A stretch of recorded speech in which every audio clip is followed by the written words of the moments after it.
Hi, this is Steve from Scotia RC. So today I'm getting started on the build of my new OMP M4. If you want to see the unboxing video, you can see that in my previous videos. I recorded one yesterday, so you can see the overall review of what's in the M4 box there. I won't get into that today, I'll just go straight into the build. So there's a very comprehensive manual available.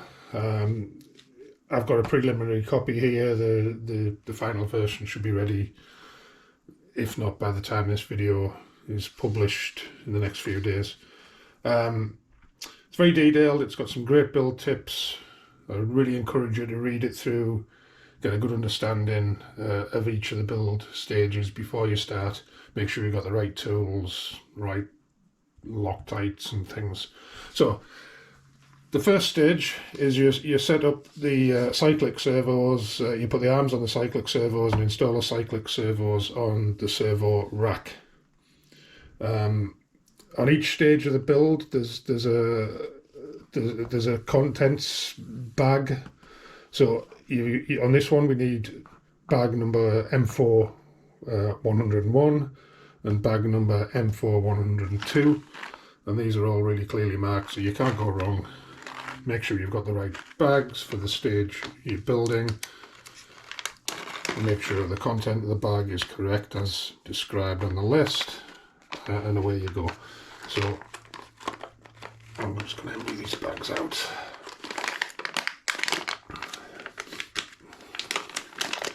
So that's the servo rack. Now it talks about on the instructions needing bearing lock to Loctite the bearings to retain bearings, but I believe that, yeah, they're already firmly installed. They won't budge, so I'm not going to try to push those bearings out. I'm more likely to damage them. They're perfectly tight, perfectly good. I'm not going to remove those bearings and lock them in place because they're already installed tight. Now the first stage is actually put the arms on the servos. So there's everything I need for that. We need the 3 cyclic servos.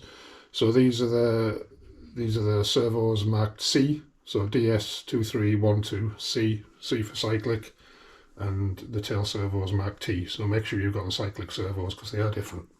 They look the same, but they're different. Sorry, servo arms I need, right. Now, when you install servo arms, there's a few ways you could do this. You could use a servo centering tool. You could connect them up to a receiver to make sure that the servo is centered, or you can just install the arm and hope for the best, and then check it when it comes to the final setup on the heli, and that's what I'm going to do today, just to keep it simple. The arms are you can reach the arms, you can remove the screws without removing the servos from the rack. It's been designed that way to give you good access to the servos, so this way of doing the build is okay. So you find the closest position to center on the servo, so there we go, and we install the arm returning screw. Now I use a little bit of Loctite, a tiny bit of Loctite, because you want to be able to remove these screws. The way I usually do it, I put a bit of Loctite like that into a dish, enough hopefully to do this stage of the build. Now some people talk about cleaning screws in alcohol or whatever. Personally, I don't do that. I've never had any problems with them coming loose. Screws do come oiled, and the oil is there to stop them going rusty, so I don't try to remove all of that. All I do is I just give the threaded part a little rub with a cloth. Yeah, it's pretty clean, that, to be honest. There's nothing much on it. Now, as far as Loctite, you're just aiming at the coat the first couple of threads with Loctite. I don't know if you can see that. You really don't want much. It's very easy to overdo it, which makes a mess and it makes it difficult to dismantle. So we tighten that up, noting carefully the orientation of the arm. on the servo, so you just match it up with the manual. Snug that down. You don't go mad. You know, these are, I think it's an M2 screw, 2 fingers, M2, 2 fingers as a rule of thumb. You don't want to be going mad and torquing these things down like a gorilla, because you'll just strip threads round the heads and make a right mess. The Loctite will prevent anything coming loose. You don't need to go nuts. And you want to install the balls on the servo arms. So it says 16 millimeters, so I'm going to check which hole that is. And to be honest, I think I know, because the manual shows 2 holes and it shows a gun in the outer hole, but I'm going to just double check to be sure. Yeah, that's 16 millimeters. Yep. So it's the outer hole, and the ball faces away from the servo. It's quite a tight fit in there, so I'm going to have to screw that in, which is fine. It's the way you want it. You don't want sloppy balls. So that goes in there. Now these are nylock nuts, so you don't need any Loctite on them.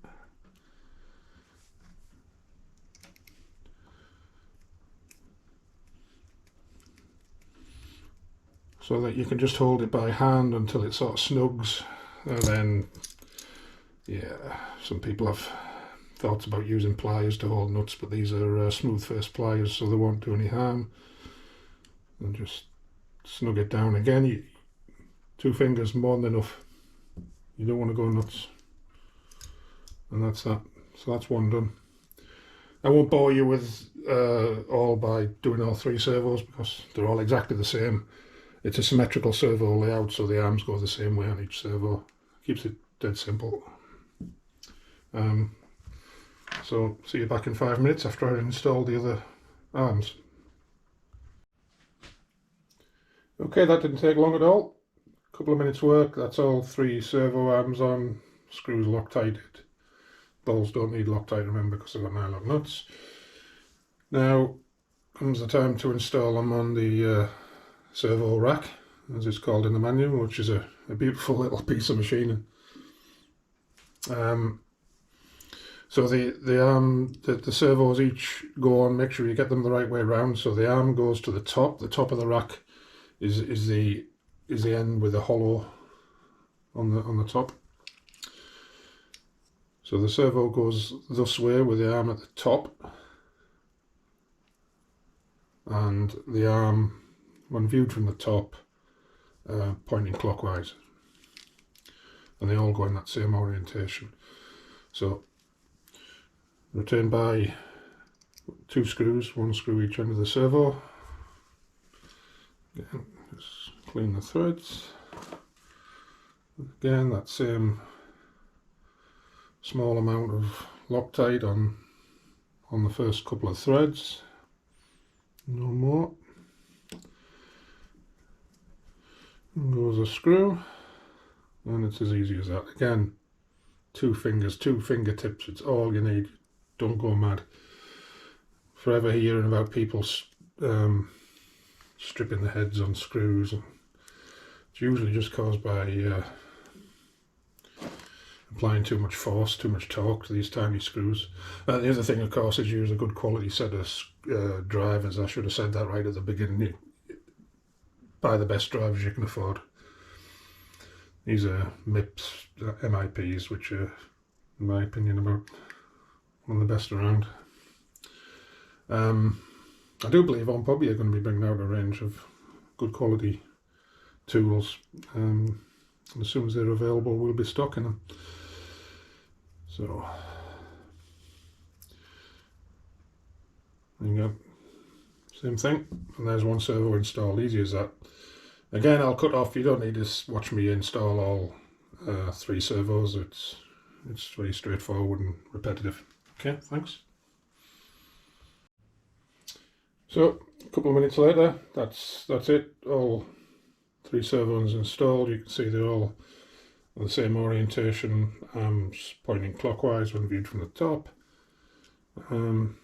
super compact little servo layout. Very nice. So that's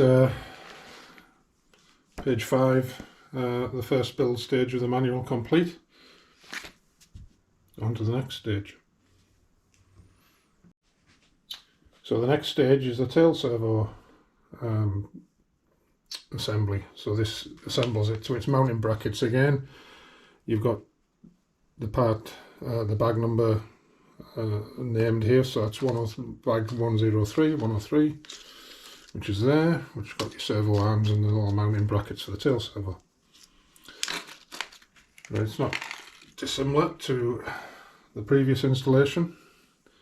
So make note of the orientation of the servo arms, so that the little pictures, in fact we've got this nice diagram here, and if you can see that.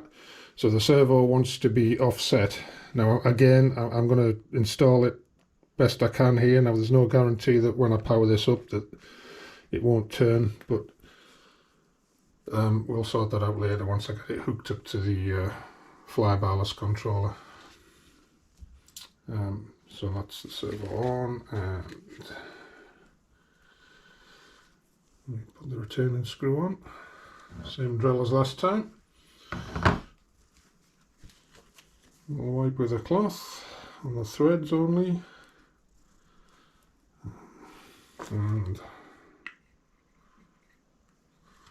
lock tight on the first couple of threads.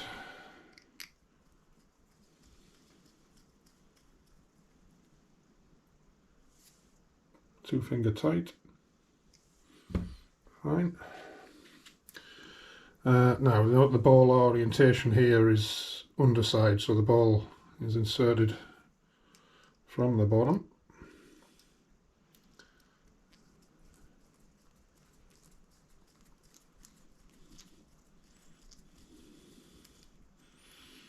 And it's a nylock nut again, so same drill as last time, no thread lock required on the nylock nut.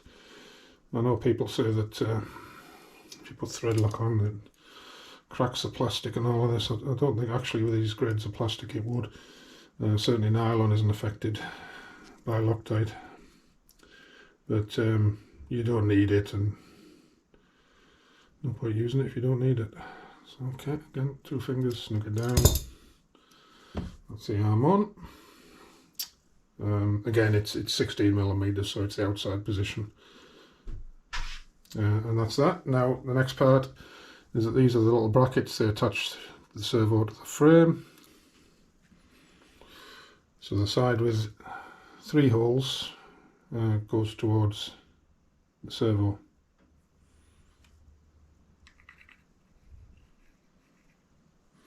It actually shows that in the picture.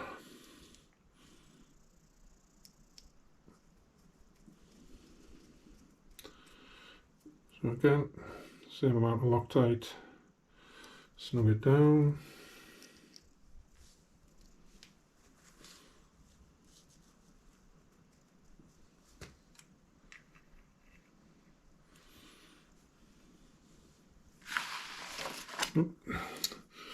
I lost my bracket. Now it looks like, yeah, the servo wire needs to pass through this bracket. So we'll have to move the cable tie on the servo wire, making sure we've got the orientation right, pass it through the hole, and insert the screw.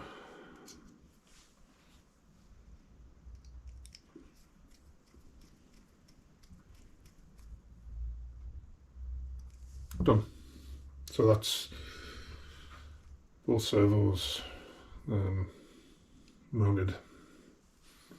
Couldn't be any easier. Okay, next stage.